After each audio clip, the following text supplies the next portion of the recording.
My parents and sister insisted I hand over the keys to my personal art studio they dismissed as a shed. I politely agreed. When they showed up the next day to claim it and saw just a bare concrete slab, they never imagined what I had planned next. Okay, so imagine this. Your whole life, you've been the quiet one, the easy one, the one who always steps aside. And then, one ordinary Sunday, a single conversation shatters everything you thought you knew about your family. That's when I learned that the worst betrayals don't come from enemies, they come wrapped in smiles, right across the dinner table. And that day, something inside me finally, irrevocably, snapped. My name is, and for 33 years, I was the reasonable daughter. The one who let my sister, Laura, have a spotlight, which, let's be real, was always. But this Sunday in May, it wasn't about a dress or a class trip. It was about my art studio.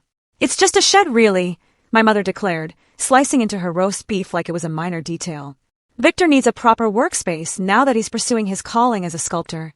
I remember setting down my fork, my hand trembling slightly. Just a shed. This wasn't just any shed. This was the studio my grandmother left me, the one I spent 2 years restoring, pouring every ounce of love and sweat into. Laura, bless her dramatic heart, immediately teared up. And, Victor's been struggling to find his path. This could be it. He's so talented, and that shabby little building is perfect for his vision. Perfect! I wanted to scream. Perfect! Like the boutique was perfect last year, or the food truck the year before, or the cryptocurrency startup that drained their savings. Now, my brother-in-law, Victor, needed my sanctuary, and everyone at the table. My mother's stern authority, my father's conflict-avoiding smile, Laura's theatrical tears, Victor's infuriating, entitled smirk, they all just nodded like it made perfect, undeniable sense. You barely use it anymore, my father added softly, trying to be helpful, trying to diffuse the tension. And family helps family. I looked around at them, trapped by politeness at their own ambush. They'd planned this, waiting until dessert, knowing I wouldn't make a scene. But the words came out anyway, quiet but firm. The property is mine. Grandmother left it to me, specifically. Oh, don't be difficult, and... Mother snapped, her voice cutting. It's just sitting there collecting dust. Victor needs a new hobby. A new hobby. That hit me hard. Victor is an artist, Laura gasped. Just like you pretend to be. I closed my eyes for a second, picturing my grandmother's hands guiding mine over a canvas when I was 8. All those hours we spent in that studio, her teaching me to see beauty in shadows while Laura played princess inside. I remember the letter she left me, making me promise to keep creating, to never let them dim my light. Then Mother's voice, cold and familiar, cut through my thoughts. Your sister's husband needs our support. The studio is perfect for his work. You can paint in your spare room. It's not like you're selling anything. Actually, I'd sold 3 pieces last month under a pseudonym. They didn't know, because they never asked. They never asked about my shows, my classes, my dreams. They never saw me. Of course, I heard myself say, the words tasting like ash. Victor can have a studio. The tension in the room dissolved instantly. Laura squealed, hugging Victor. Mother nodded approvingly. Father looked so relieved. We'll help move your things out next weekend, Victor announced, practically beaming. I've already ordered some equipment, premium stuff. This is a serious investment. I smiled. A real smile, though they couldn't see the meaning behind it. No need to wait, I said. Take it whenever you want. They lingered over coffee, planning Victor's magnificent artistic future in my space. Nobody noticed I wasn't participating. Nobody saw me slip into the kitchen and make a phone call. Leo, I whispered. Remember that contingency plan we discussed? It's time. After they finally left, I stood in the growing darkness, watching their taillights disappear down my long driveway. The studio's silhouette looked almost ghostly in the twilight. I could still smell grandmother's oil paints, hear her laugh, feel her presence in every board and beam. My phone buzzed. Leo's text. Asterisk cruise ready. Sure about this. Asterisk I thought about Laura's tears, always so perfectly timed. About Mother's dismissive waves whenever I spoke. About Father's endless compromises at my expense. About Victor's smirk, imagining him using Grandmother's sacred space to chase another dead-end dream. 33 years of being reasonable, of stepping aside, of watching Laura take and take while I was expected to give and give. The studio was my line in the sand, and they crossed it with casual, infuriating entitlement. I texted back, do it tonight. Then I called Zara, my lawyer friend. Remember those property documents we prepared? File them first thing tomorrow. She hesitated. And this will start a war. I watched the first trucks turn onto my property, their headlights cutting through the dark. Leo's crew moved with practiced efficiency, unloading tools and equipment. No, I replied, feeling calmer than I had in years. This will end one. I could almost hear grandmother's approval as I walked toward the studio, ready to oversee its careful deconstruction. They wanted my space. Fine. They could have what was left of it. Sometimes the best revenge starts with a smile and the word yes. Leo's crew worked through the night with surgical precision. Every board, every nail, every piece of my grandmother's studio was carefully numbered, documented, and loaded onto trucks. By 3 a.m., I was running on coffee and pure adrenaline, but I couldn't look away. You sure about the new location? Leo asked, checking his clipboard. It's pretty remote. That's the point, I said, watching them wrap grandmother's workbench in protective padding. No one in my family hikes. They won't find it. The empty concrete slab looked strange in the pre-dawn light, like a blank canvas waiting. I'd left only the utility connections and a single rusted nail. A small touch I knew would drive Victor absolutely insane. At 9:45 a.m., right on schedule, 3 cars pulled into my driveway. I counted under my breath. 3, 2, 1. What the hell? Victor's voice carried across the property. Where's the studio? I stepped onto my porch, coffee cup in hand. Good morning. Laura jumped out of their SUV, her designer boots clicking on the gravel. And what did you do? You said Victor could have a studio. I took a deliberate sip of coffee. I never said where it would be. Mother's face turned that special shade of purple I hadn't seen since I'd refused to be Laura's maid of honor. This is absolutely unacceptable. Where are Victor's supplies? He had deliveries scheduled. Oh, those arrived an hour ago, I said, pointing to a stack of boxes near the slab. I signed for them. Victor stormed up to me, finger pointed. You spiteful bee! Careful, I interrupted. You're on private property and my security cameras are running. Security cameras? Father looked utterly bewildered. Since when? Since last night, I replied, giving him a sweet smile, along with the new property line markers and no trespassing signs. Zara helped with the paperwork. She's very thorough. Laura burst into tears. Real ones this time. How could you do this to us? Victor spent thousands on equipment. Poor planning on his part doesn't constitute an emergency on mine. I'd practiced that line all night. Mother stepped forward, using her best church voice, the one that usually made me crumble. And, stop this foolishness immediately. Tell us where you moved everything. No. The silence that followed was worth every penny I'd spent on the overnight operation. No. Mother repeated, as if I'd spoken in tongues. It's a complete sentence. I set down my coffee cup. The studio is gone. The property is mine. And if anyone steps past those markers, I'll press charges for trespassing. Victor laughed nastily. You think you can just... I already did. I pulled out my phone and played the security footage from last night. Legally documented removal of my property with time-stamped video evidence. Would you like to see the permits? Your grandmother would be ashamed. Mother hissed. Something cold settled in my chest. Grandmother left me that studio in her will, specifically me. Want to know why? Laura stepped back, suddenly uncertain. Good. I continued, she remembered. She knew exactly what would happen. She watched for years as you took everything I loved. My college fund for Laura's wedding, my apartment deposit for Victor's food truck, my savings for their temporary mortgage help. We're family, Father pleaded, his voice cracking. We help each other. No, you help Laura. I help Laura. Everyone helps Laura. I met his eyes. Not anymore. Victor grabbed one of his equipment boxes. This isn't over. I'll sue for what? I raised an eyebrow. The studio you never owned? The space you have no legal claim to? Please try. Zara would love to counter-sue for harassment. They stood there, 5 adults having a collective tantrum on my driveway. It was almost artistic. Mother's hands twisting her purse strap. Laura's mascara running perfectly down one cheek. Father's lost puppy expression. I should paint it someday. Leave, I said quietly. Now, before I call the police. Mother opened her mouth, but Father touched her arm. He knew my tone. The same one grandmother used when she truly had enough. They retreated to their cars, Laura's sobs echoing across the property as their vehicles disappeared down the driveway. Leo's truck pulled up. He'd been watching from the road, ready to intervene. You okay? He asked, joining me on the porch. I watched the dust settle on my driveway. They called it just a shed. I know. He handed me a set of keys. The studio's secure at the new location. We can head up whenever you're ready. I pocketed the keys, feeling their weight like a promise. This was just the opening act, you know. Yeah, Leo grinned. What's Act 2?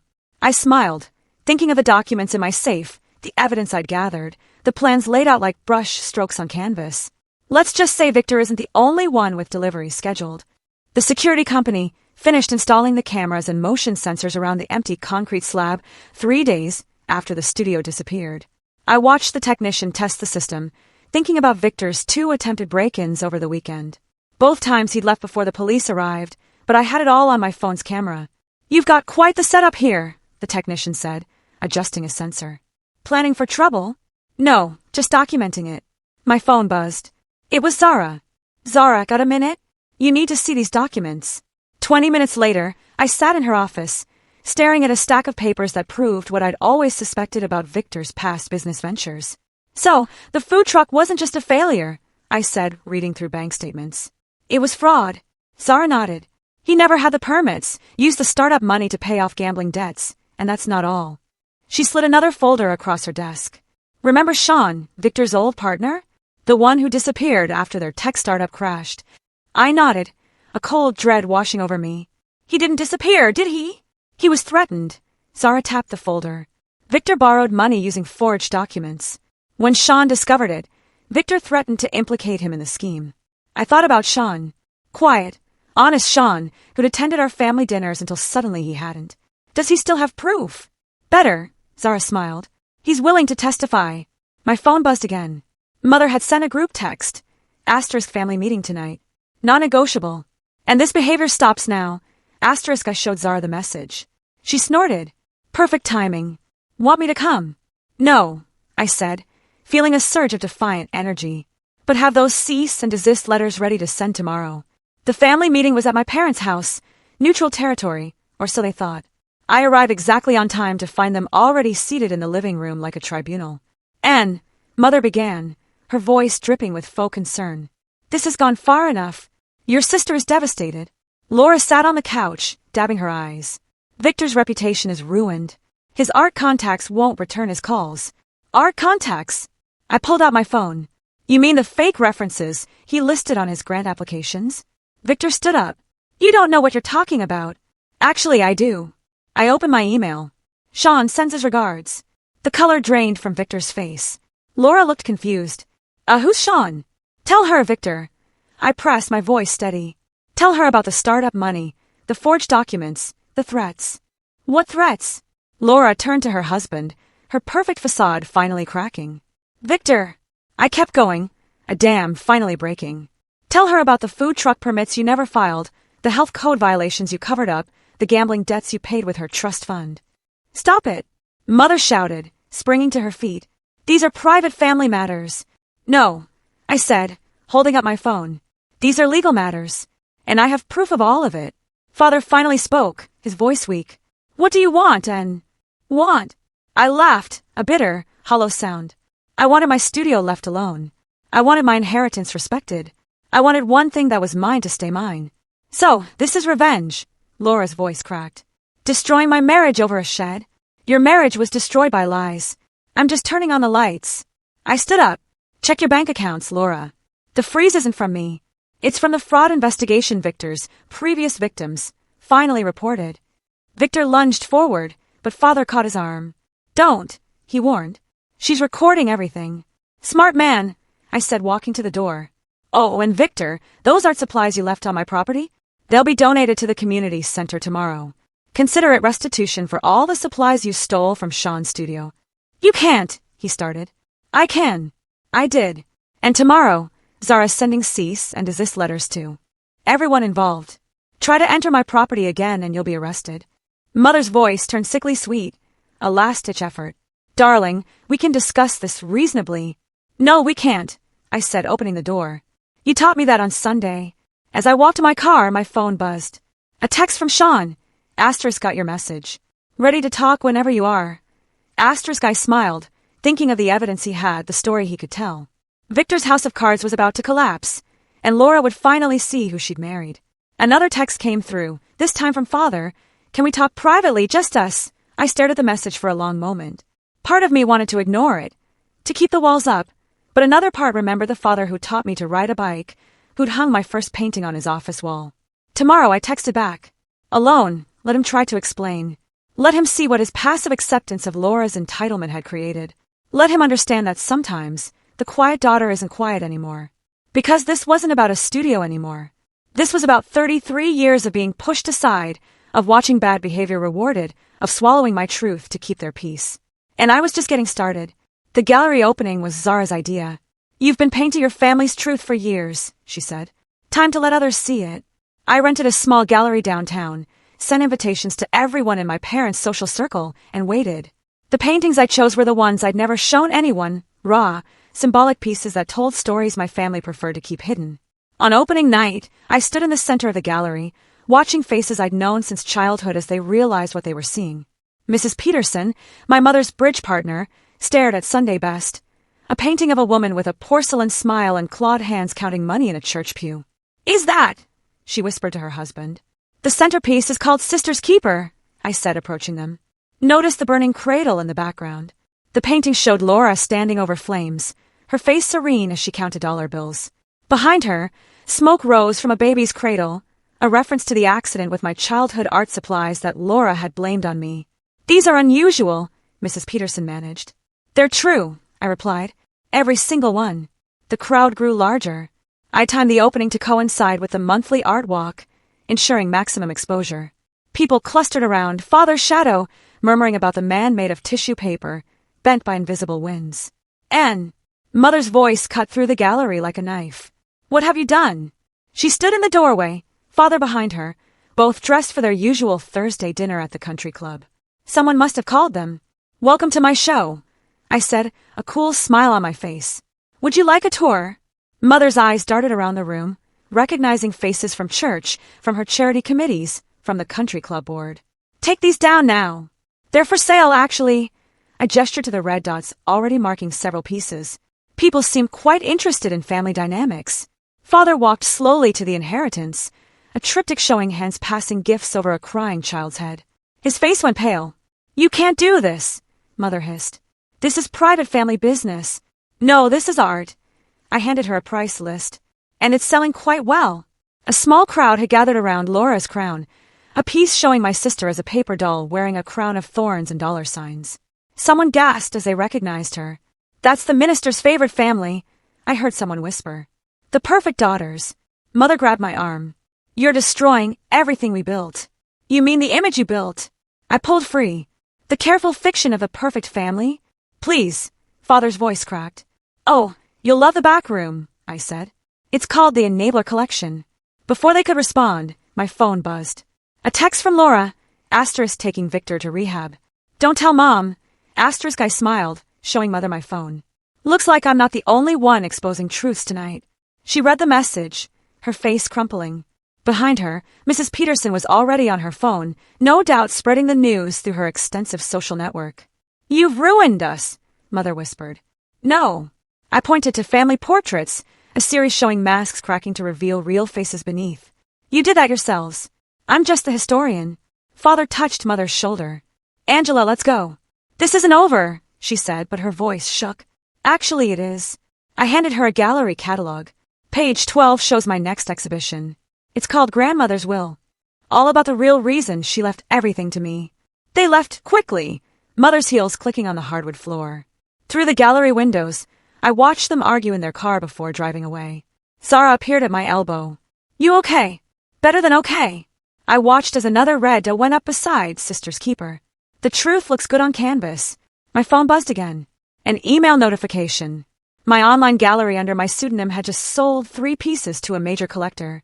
The same collector who'd been buying my work for months, never knowing the quiet artist was the eldest daughter of his golf partner. Want to know the best part? I showed Zara the email. Dad's been unknowingly bidding against himself. He loves my work when he doesn't know it's mine. The gallery continued to fill with people, their whispers growing louder as they recognized faces and stories in my paintings. By midnight, most pieces were sold, and my family's carefully constructed image lay in artistic ruins. In my studio, my hidden, rebuilt sanctuary, I had already started my next series, paintings about redemption, about consequences, about the price of silence and the cost of speaking up. Let them see it all. Let them finally see me. Because sometimes the best revenge isn't served cold. It's served in full color, framed and priced to sell. I was in my hidden studio when Leo called. "You need to see this," he said. Victor's launched a Kickstarter campaign. 5 minutes later, I watched the video on my laptop, torn between laughter and disbelief. Victor, looking appropriately disheveled after his 3 days in rehab, stared soulfully into the camera. "Art is about truth," he said, his voice trembling. "And the truth is I've been wronged. A vengeful family member stole my creative space, destroying my dreams of bringing beauty to the world." "He's got to be kidding," Zara said over speakerphone. "Wait for it," Leo replied. The video continued, showing Victor walking around the empty concrete slab on my property. This was supposed to be my studio, my sanctuary, but jealousy and greed took it away. I checked the campaign details. He was asking for $50,000 to rebuild his dream and fight legal persecution. "Send it to Sean," I told Zara. "He'll want to see this." Within hours, Sean had emailed back with a folder of screenshots, years of messages showing Victor's pattern of fraud, including the threats that had silenced Sean initially. "Ready to go public?" I texted him. "Do it," he replied. I was about to forward everything to a local reporter when Laura called. Surprising myself, I answered.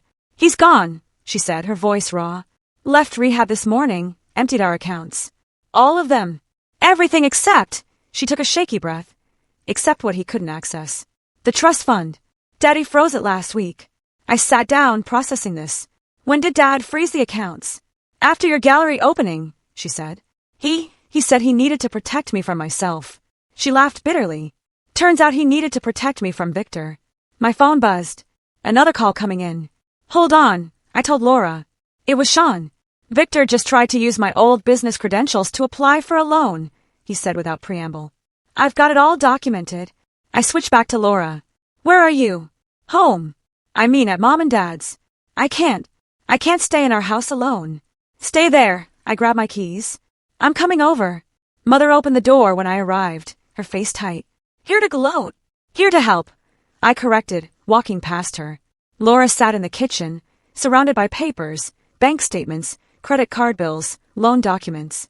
Her hands shook as she sorted through them. "He forged my signature," she whispered, multiple times.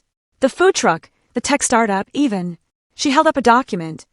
"Even the papers about your studio. He faked my support for his artistic vision to get emergency permits."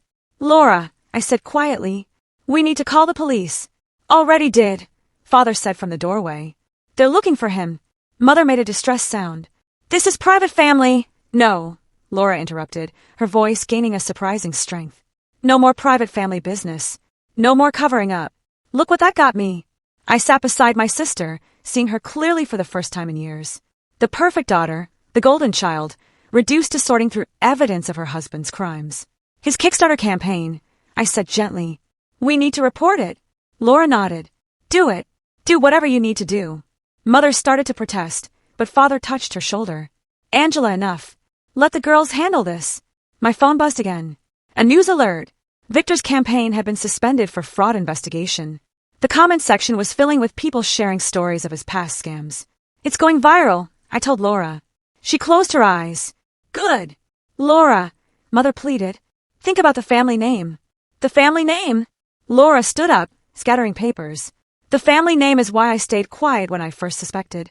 The family name is why I let him drain my accounts. The family name is why Ian's the only one who saw him clearly." The kitchen fell silent. Mother sank into a chair, Father's hand still on her shoulder. "I'm sorry," Laura whispered, looking at me. "I'm so sorry for everything." I thought about the painting in my studio, the new one, still unfinished. A portrait of two sisters, backs turned to each other, connected by tangled strings. "Help me," Laura said. "Help me fix this." Mother made a small broken sound. Father's hand tightened on her shoulder. I looked at my sister, really looked at her. Behind the perfect makeup, the designer clothes, I saw something new. Fear, regret, and maybe, just maybe, the beginning of wisdom. "Okay," I said, "but we do this my way. Complete honesty. No more cover-ups, no more lies." Laura nodded, tears spilling. "Your way." I pulled out my phone and called Zara. "Remember that evidence file we compiled? Bring it all and call Sean. We're going to need his statement. Because sometimes revenge isn't about destroying people. Sometimes it's about destroying the lies that destroy them first." The diner was nearly empty when I met Father for breakfast. He sat in a corner booth, looking older than I'd ever seen him, stirring his coffee without drinking it. "Thanks for coming," he said as I slid into the seat across from him. "You said it was important." I ordered coffee from the waitress, watching him fidget with his napkin. "The police found Victor," he said finally. "In Las Vegas. He'd lost everything at the tables." "Everything of Laura's, you mean?" He winced. "Yes. And there's more. The detective called this morning. Other victims are coming forward. Other families. Other pretty daughters." I couldn't help asking. "And?" He set down his spoon. "I know I failed you. Both of you. I thought keeping peace was the same as keeping family." The waitress brought my coffee. I added cream, taking my time. "Your grandmother," he continued. "She tried to warn me. About Victor, about how he treated you, about everything." "I know." I met his eyes. "She told me." "She did. The day she changed her will." I pulled an envelope from my bag, the letter I'd kept sealed for years. "She left me more than just the studio, Dad." His hands shook as he took the envelope. "What do you mean?" "Read it." He unfolded the letter, his face growing paler with each line. "This can't be right." "The family house," I said quietly. "The one you and Mom remortgaged to pay for Laura's wedding. Grandmother never signed over full ownership to you. She kept controlling interest in a trust for me. And we've been living there for 30 years under a trust agreement that required you to treat all grandchildren equally." I took a sip of coffee. "She documented everything, Dad. Every time you chose Laura over me, every investment in Victor's schemes, every college fund drained." "Why didn't she say anything?" "She did.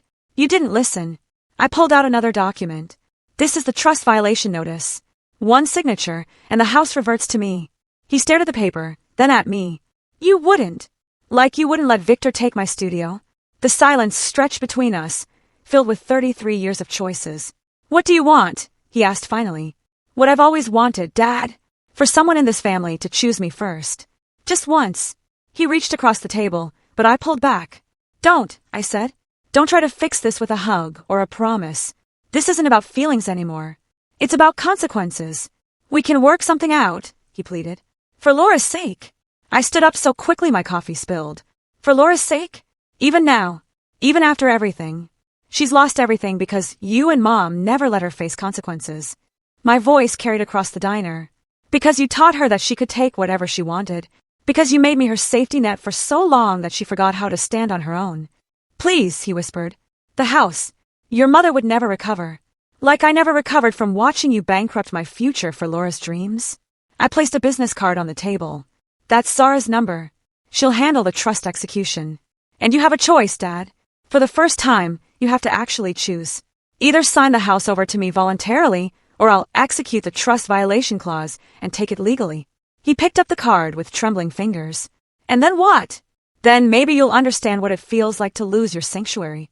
I walked out of the diner into the morning sun, my hands shaking. My phone buzzed. "Laura, the detective needs more documentation," she said about Victor's past frauds. "I'll have Zara send everything." And her voice cracked. "Did you meet with Dad?" "Yes." "The house. Are you really going to?" "Yes." A long pause.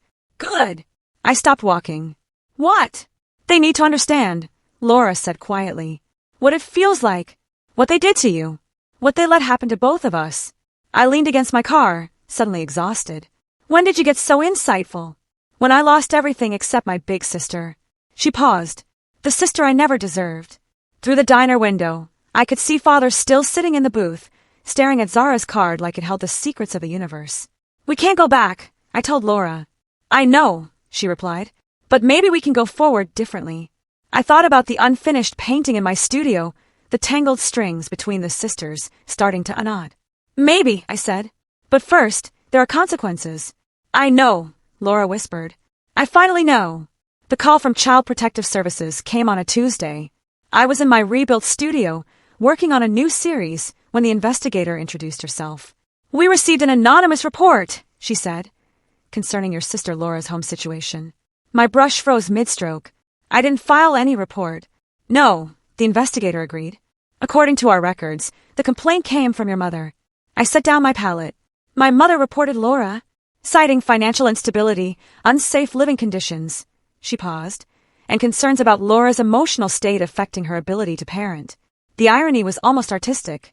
Mother, who'd spent decades protecting Laura from consequences, had finally created the biggest one of all. I called Laura immediately. "They're coming tomorrow," she said, her voice hollow. "To inspect the house, to interview me. Mom says it's for my own good. Where are you now?" "At Zara's. She's helping me get my paperwork in order." Laura took a shaky breath. "And I need a favor." "What?" "Come to the house inspection. Be my witness. Show them that I'm trying." I thought about all the times Laura had asked for help before. All the times it had been a manipulation, but this time her voice held something new. Humility. "Okay," I said. "I'll be there." The next day, I watched the CPS investigator walk through Laura's house.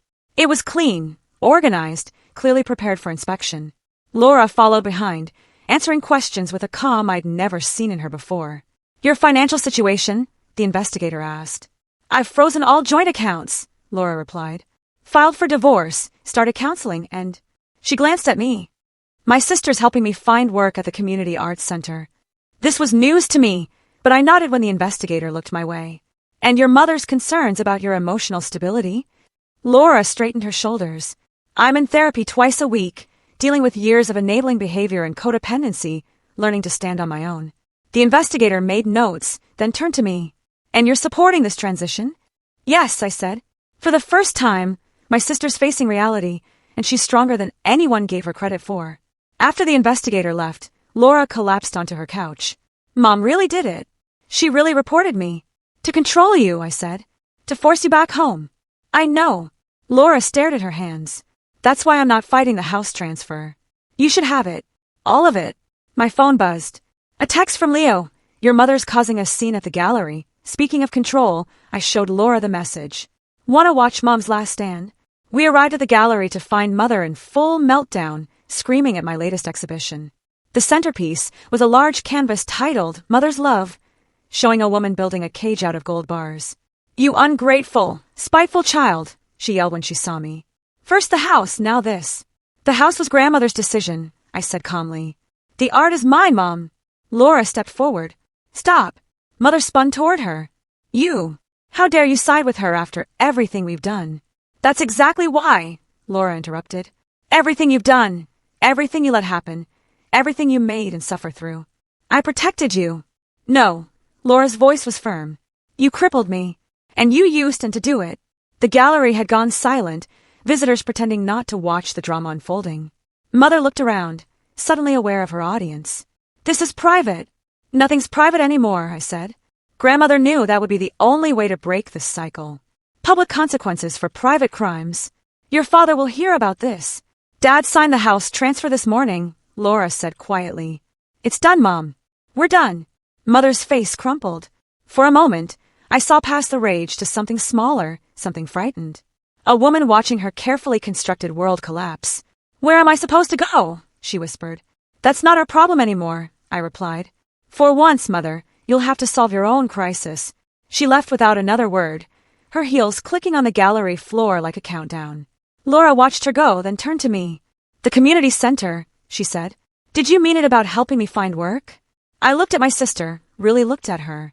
The designer clothes were gone, replaced by simple, practical wear. The perfect makeup had given way to clean skin and honest eyes. "Yes," I said. "If you're serious about teaching art to kids." "I am." She smiled slightly. "Turns out I learned something from watching you all these years. About resilience, about creativity, about truth." I gestured to the painting of the golden cage. "Truth isn't always pretty." "No," Laura agreed. "But it's always art." My phone buzzed again. "Father, this time." Asterisk, your mother's gone to your aunt's. "The house is empty." "What now?" Asterisk, I showed Laura the message. She read it, then looked at me with clear eyes. "Now," she said, "we paint something new." The autumn breeze carried the scent of oil paints through my hidden studio's open windows. I stood before a massive canvas, adding final touches to what might be my most honest work yet, a triptych showing 3 generations of women, their faces both masked and revealed. "That's Grandmother in the middle, isn't it?" Laura asked from the doorway. She carried 2 cups of coffee and a folder of student artwork from her community center classes. "Yes." I stepped back, studying the brush strokes. She's holding the strings, and Mother's on the left, trying to cut them. Laura set down the coffee, while we're on the right, tangled but free. Getting there. She spread her students' drawings across my workbench. The kids loved your visit yesterday, especially when you show them how to mix colors. They're talented. I picked up one drawing, a surprisingly sophisticated study of light and shadow. This one has real potential, like you did at that age. Laura's voice held old regret.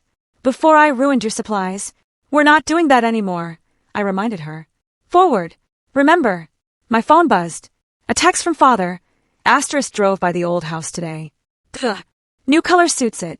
I'd painted a deep blue, like the night sky. Mother, still living with our aunt, had called it garish. Father, now renting a small apartment across town, had started sending photos of other blue houses he spotted, like peace offerings in pixels. Did you see Victor's sentencing made the news? Laura sipped her coffee. 3 to 5 years for fraud. You doing okay with that? She considered the question. Better than okay. It feels clean, like lancing a wound. The studio door creaked. Leo, arriving with his toolbox. Ready to hang those new shelves? Perfect timing. I pointed to the wall I'd cleared. The light's best here. Laura gathered her students' artwork. I should head back to class. We're doing self-portraits today. Real ones or masked ones? I asked. She smiled. A real smile, not the perfect one she'd worn for years. Real. Only real from now on. After she left, Leo started measuring the wall. She's different. We all are. I turned back to the triptych. Even Mother, maybe. Speaking of, he pulled an envelope from his pocket. She left this at my shop, asked me to give it to you. The letter was short, written in Mother's precise handwriting. The blue house hurts my eyes, but I understand why you painted it. I understand more than I want to. Your grandmother would be proud of you both. Maybe someday I can be too. Mom, you okay? Leo asked quietly. I folded the letter carefully. Getting there. He touched my shoulder, then went back to his measurements. I picked up my brush, adding one final detail to the triptych.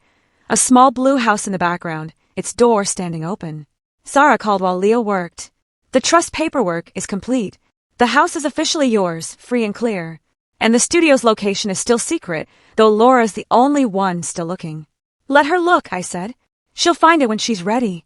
After Leo left, I sat in my grandmother's old chair, the one piece I kept exactly as it was. Her apron still hung on a nearby hook, paint-stained and perfect. You knew, didn't you? I said to the empty air. You knew it would take something this big. The breeze stirred the apron's strings like an answer. My phone lit up with a message from Laura. The kids want to know if their art teacher sister can come back tomorrow, please. Before I could reply, another text arrived from Father this time. Found another blue house. This one has a garden. Thinking of planting one at my apartment. Maybe you could help. And finally, from Mother, the blue is growing on me like truth does. I looked at my triptych, at the tangled strings becoming loose threads, at the mask slipping to show real faces beneath, at the small blue house with its open door. They called it just a shed, a simple studio on a concrete slab. But it was always more than that. It was the key that unlocked everything we'd kept locked away. I picked up my brush one last time, adding a tiny figure walking through that painted door. Walking forward, not back. Walking free. Because sometimes revenge isn't about destroying what was. Sometimes it's about building what could be. I signed the painting with my real name. No more pseudonyms needed. Then I texted Laura, same time tomorrow. Bring your real brushes this time. The autumn breeze carried the scent of possibility through my windows. And somewhere, I swear, I heard my grandmother laugh. What do you think? Have you ever had a moment where you finally had to stand up for yourself, even against your own family? Let me know in the comments below. I really want to hear your stories.